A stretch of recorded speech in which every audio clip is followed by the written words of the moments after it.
This is the Smart Beach Investor Podcast, where we explore how investors leverage real estate at the beach to live big lives and build their personal wealth. If you are an investor at the beach or you want to be, you found the right place. Enjoy today's show and be sure to subscribe to the podcast so you never miss an episode of the Smart Beach Investor. What is the market like right now? Okay, so it's a little bonkers out there right now. We got a lot of people wondering what's going on, not sure where to go. As a matter of fact, I was talking with an owner the other day who's considering selling. Okay. Love those people. We love them. We absolutely love them. So we're talking, going through the house, looking at some of the updates that she's made since owning it and kind of getting a feel for what the buyers are going to think when they list it and see this. And she says to me, I'm worried about selling now because if the prices go up, I'm worried I'm going to lose some money. A gamble we take, right? Well, is it a gamble? It's hard to tell right now because what I like to tell folks in that position is you got to weigh it out. Weigh out how high is the up, right? Yeah. How up is the upside versus how down is the downside be? And it can be down. Yeah. It can be down. Let's take a look at it real quick. The downside, all right? Let's say you don't sell. Let's say you hang on to the property. Okay, cool. I get that. Makes sense. But what if you hang on to it and the market starts dropping? And now you're carrying a depreciating asset. That can be a problem, all right? Not a huge problem, but a problem. But now let's add on to that. What if you're also not covering month to month on your rent? Your rent isn't exceeding your cost to own. So now your checkbook's taking a hit every month and you're carrying a depreciating asset. Two big problems. That's a problem. That's a problem. So let's say a step further. You decide, I don't like losing my checkbook's getting a little too skinny. I don't like the amount of money I'm losing on my property. I'm going to sell it. And you go to sell it. But now the buyers are running away from you and you're competing with other people that are trying to sell before the market gives out more too. It gets harder, right? So the downside's out there. Let's take it a step further. It's going down. You sell. You finally get somebody to buy it, but it's not worth the money you're bringing in. Isn't more than what you owe. You're upside down. So now you got to bring money to closing to sell it, or you got to decide to hang on to it and lose money every month until the market comes back. That's my worst fear. That's the downside can get pretty low, right? I don't know if it'll be that, but it can be that. And that's what happened back in the day when people got a little bit, I remember, this is different. This will never happen. This, and this. And then one day we woke up, it was like, and people were scurrying and there was nowhere to go. Now, I'm not saying it's going to happen here either, but let's look at the upside. Let's say you do sell. And you take out all that money, right? You protect your equity. That's a win. That's a win. That's up. And let's say prices go down and you're liquid now and you can buy on the down. It's way more fun buying on the down than it is selling on the down. Oh, yeah. Right? Absolutely. Right? So that's a win. And let's just say the market doesn't go down. It stays flat. Or maybe it even goes up a little bit. Well, you can still buy. You can still buy. And basically you cashed out, you secured your equity, and now you're going to buy back in. Yeah, you're sold high and you're buying high, but you're just going to ride it up anyway, as if you didn't sell. You're still going to buy it, or you're still going to ride it up, and you'll still be fine. Yeah. That's a win. Ask me about, what about capital gains? What about capital gains? I'm glad you asked. So here's the thing on capital gains, right? Yeah, you may not do a 1031 exchange. You might get hit with that capital gain. Whatever. Okay. That's the thing. I prefer you not maybe do a 1031. However, it's not the end of the world because you can always buy this next property and do a couple things. Maybe you do a cost segregation to mitigate the cost of the lost 1031 savings, right? Yeah. Maybe even get more savings doing a cost seg. If you don't know what a cost segregation is, talk to your accountant or talk to an accountant that does. Other things you can do. There's a Delaware Statutory Trust, DST. Yeah. We talked about them on the pod last week. Yeah, I was just going to say, we have a good pod about all this stuff as well. Yeah. So you can look into that. So the taxes, you don't want to overpay, no doubt. Matter of fact, if you pay zero and have it be legal, I'm all for that.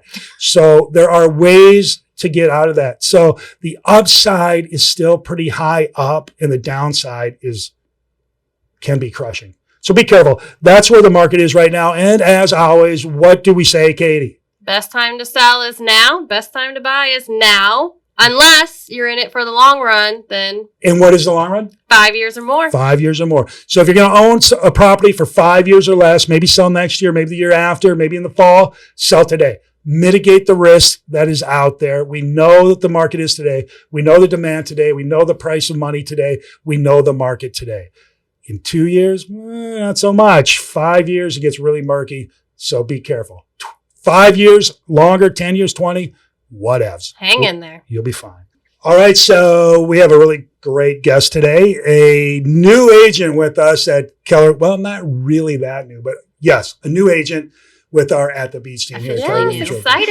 Alexis Conradi. Let's bring her in, Vito. Yes, welcome. Thank you for having me. Alexis, new agent, just getting started. Yeah. How long? 1 week you've been licensed. 1 week. 1 week. Yep. But you've been doing this for a while. Yeah, making the calls and getting to know the people in the area. Yep. How long? Like 2 months, I think. Yeah, About I think 2 you months. About 2 Yeah, months. started- Okay. Yeah. Long Started enough to early get your feet wet. January. Yep. Mm-hmm. Okay, cool, Yeah. cool. Okay, so my big number one question is, why real estate? Honestly- What got you here? How did you end up here? Couple different things. I've been curious about real estate for a long time, on and off, like, should I do it? Should I not do it? Type thing. Last year is when I started my journey in insurance. Okay. And my husband was like, I really want you to do real estate. And he was really supportive just even a year ago. But I wasn't like 100% sure yet. I was like, oh, I don't know. It seems like a lot of work, you know? But I actually, one of my really good friends, Alyssa, is on this team. And I kind of watched her blossom throughout the past year and become super successful. And from that and those conversations with her, I really became intrigued. And I was like, you know what? I'm just going to do it. And, you know, full support of my husband. And he's like, you should do this. And yeah, Nice. just kind of dove 'Cause in. I remember Alyssa saying, yeah, you should talk to my friend Alexis. I'm like, yeah, all right, whatever. Right. And then we did. I'm glad we did because we had a conversation on too. the phone, right? Yep. Mm-hmm. Yeah. I mean, Yep. you started to transition then. Yeah. So you were doing insurance? I was doing insurance. Yep. Prior to this. And it was a similar type approach to business. You know, some cold calling. Some people had already inquired about quotes and things like that. And then we kind of just figured out what their needs were. So that's kind of how real estate works too, is like, what's your need? What are your long-term goals? And can I help you along the way? And it was a similar type of industry. And I guess it's more of like the back end when it comes to sales, because a lot of people are buying new houses and so they need quotes. So it's kind of same realm. Okay. Yeah. So Alexis, is real estate turning out to be what you thought it was going to be, what you had in mind? So no, not really. Because even though I had talked to you guys about how it was going to work, I guess being actually here, seeing how the team like flows so naturally and works together like a machine, really, I thought it was going to be a lot harder. You know, not that it's not hard. You still have to have those conversations. But I really thought I was going to be doing a lot of work by myself, which is kind of what steered me away, like on and off from real estate. Cause I was like, that's a lot and it's really, really overwhelming. I don't know if I can do all that by myself. Right. So Yeah. It's the systems that we have in place. Like Absolutely. how we have Renee as the closing coordinator. You don't have to worry about that. We have Julie as the listing coordinator. You're just doing your real estate agent and we're doing all the admin in the background. right. Yeah. Yeah, absolutely. So, It is nice how we all work together like that. And it, Yes. like you said, a machine, like John's always described it as like little gears and, you know, the admin's over here, the closing coordinator's over here, the agents, and we all got to work together to make that machine go. So, Absolutely. yeah, I love that you said that. Me too. And it is ultimately to help the seller achieve their goal for selling, right? Yeah, Yes. absolutely. So Mhm. we talk to them about their hopes, dreams, aspirations, Mhm. where the market is now. And Yeah. your job is to kind of track what they're doing and see if the market lines up with what they're Right. doing and put it all together. Yeah. See if we can be a resource at all, whether it's just, you know, sending, you know, some marketing information once a month and they can see what's going on in their neighborhood, keep track of the values, or if they're just curious on, you know, where they're at right now, if they were to sell, if it's on their mind, just things like that. So Yeah, it's a pretty natural process when it's all yeah. broken down. Cool. So let me ask you something, Alexis. You start your real estate career, you're toe deep, right? Yeah. You're just getting Oh, going. like toenail. Right? Yeah, right? Just getting started, right? Exactly. Tell me about your career. Where's this going? Have you thought about, what are you trying to achieve here? What's your thing? I'm trying to become the best realtor I can be and just kind of learn, develop myself in business and investing. And I'm in it for the long haul. So I'm so excited. Oh. Right? But all right, let's do a little, be honest. Money's cool too, right? Oh, yeah. We want the money, right? Mm-hmm. Yes. Do you like to travel and have fun doing different things? I do. Okay, that's cool. I don't know. You plan on investing in any properties? Yes, absolutely. My husband and I are going to rent out the house that we have now. Within the next 2 to 3 years, we're looking into buying a house. Look at you, right? Build Yeah. your wealth and do that game, right? Yep. Love it. So that's what we do here, right, Katie? That's our thing. It's kind of cool. I know. I was just thinking while you guys were talking, it's like the At the Beach team circle of life. Yeah. You know, we all come in here and it's just like we keep growing. Like you said, like I was renting, then I bought a house, then I got married, and then now we're looking at buying investment property, and like everybody's doing that. It's really cool. Yeah. It really is. Yeah. Yeah. So we help people buy and sell real estate to earn the income to build our wealth. Mm-hmm. It's very cool. All right. So let's move this along a little bit. Why join a team? I know you hit a little bit being on your own, but a lot of teams are a thing right now. Personally, I don't know how anybody could do it without being on a team. Yeah. And you know what? I was actually going to say that. So when I was talking to my husband and Alyssa before I even joined the team, I was like, I don't think I would do it without a team because one, it's intimidating. Not knowing you're thrown into this whole new career. You have no idea what to do and you're all by yourself. I can't imagine being, alone right now, especially, with the way the market is right now, how low inventory is, and how high prices are. I wouldn't know where to begin. No direction. No direction whatsoever. And, I love how I can focus on being good at what I'm good at. And then I can trust you guys to kind of fill in the rest of the pieces. Yeah. And you can work quicker too that way. It's pretty amazing. I've been doing this a long time. I've been involved in a lot of transactions. And even still, I come run into Katie for stuff. I go run into y'all for things. Like, I still think I ask you about 10,000 questions before like lunchtime every day. And if it's not there, God bless those that do it on their own. I mean, God bless them. How would you even do it without the team? I mean, tell me what is the benefit as a new agent just coming on here? Because who we're talking to in this video today is somebody thinking about getting their real estate license, maybe get on team, maybe they don't. What do we say to the person thinking about it? What do you say as a newbie? I would highly recommend joining a team. It's not that you can't do it by yourself. It's just that, are you willing to be like slowed down so much by the process when you don't know what you're doing in all areas? It takes that much longer to close. It takes that much longer to get the documents together and, just really understanding what you're doing in all these aspects of the career. Okay. So let's do another little quick, be honest. What about the money? Right? A lot of people get freaked out about the money. Well, I'm paying the team. That's too much. I can earn more on my own. Are we worried about the money? No, not at all. I think it all balances out. It really does. And it by the time that you get a commission check, you realize like all the other expenses are not that bad. And then also like everyone on this team is excelling so well. That I just look around and see the success around me that I'm just like, I'm not worried about it. Honestly, I think I'm in the right place to do this. Yeah. Yep. That's cool. And it's not for everyone, for sure. Mm-hmm. For sure. Yeah. We've had many people come and go. Way more have come and gone than they're still here. Yeah. And the ones that it works really well, and they make an awful lot of money. They live great lives. And we have a good group right now. Yeah. We really do. I'm really excited about your future, what you got going. Really excited. Thanks. Okay, let's keep it moving. Let's talk about what it takes to get to this level. What do you have to do? You have to take a class? Mm-hmm. Like 6 million hours or something? Yep. I have to do a course. What course is that? What if somebody's thinking about doing it? How do they do it? What do they do? What's the step? Real estate sales associate course. Okay. And I believe it's 63 hours. 63 hours. I took mine online. But then I also did a prep course as well to help me study along with that.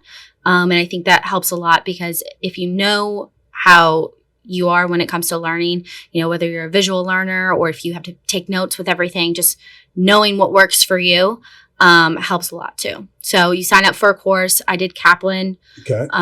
So you do this course online at night or whenever you have time? whenever you can. Okay. I would say obviously the most you can do, but I was also working at the time I was taking it. So I would try to bust it out on the weekends, do as much as I can, like whether it's 2 units, which is more like a chapter, 2 units at a time, 3 units at a time, and then at least 1 every single night. And then you can bust it out and get it done. So then you get it done. You got to take the dang test, right? Yes. It's a little bit of a battle. It's hard. It's hard, right? It's hard, but it's But you definitely did it. worth it. Yeah, I did it, and I knew the information, and a lot of it's vocab and really understanding what things mean. So it's hard. People talk about, it's hard. It's hard. Yeah, it's hard, but you get through But people do it all the time.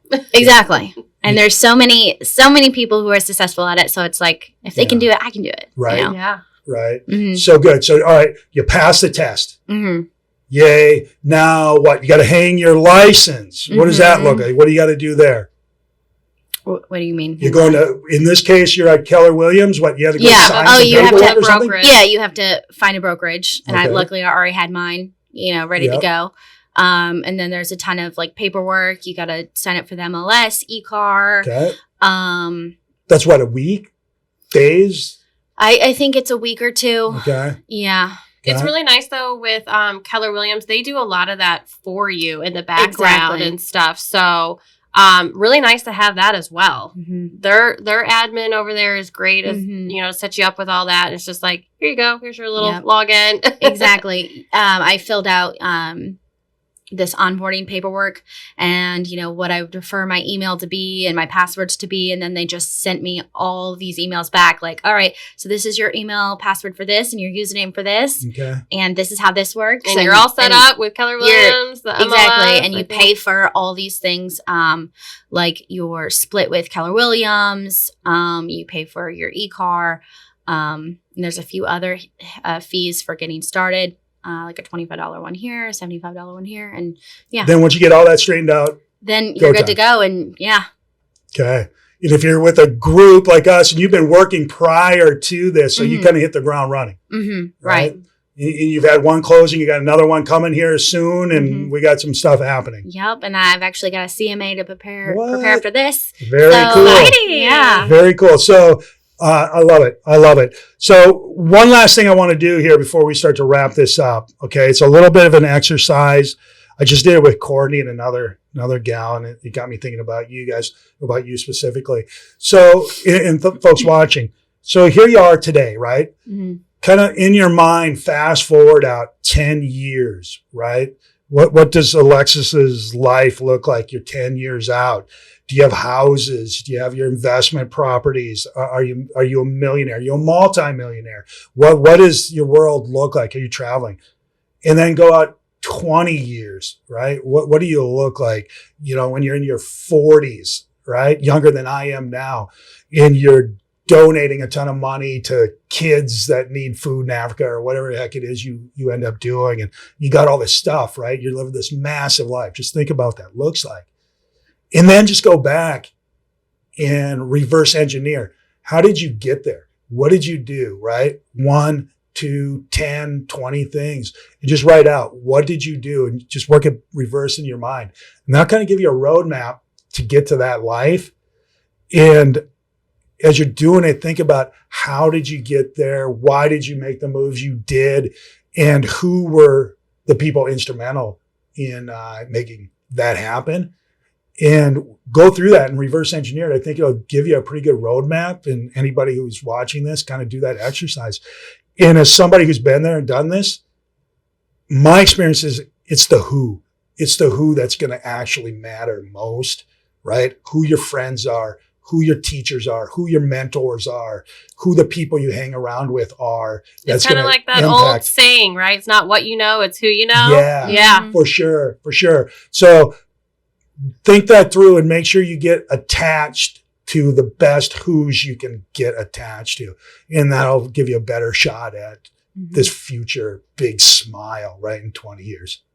So something to think about. So before we leave, the last thing, what advice would you give, Alexis, to somebody in your spot thinking about getting their license?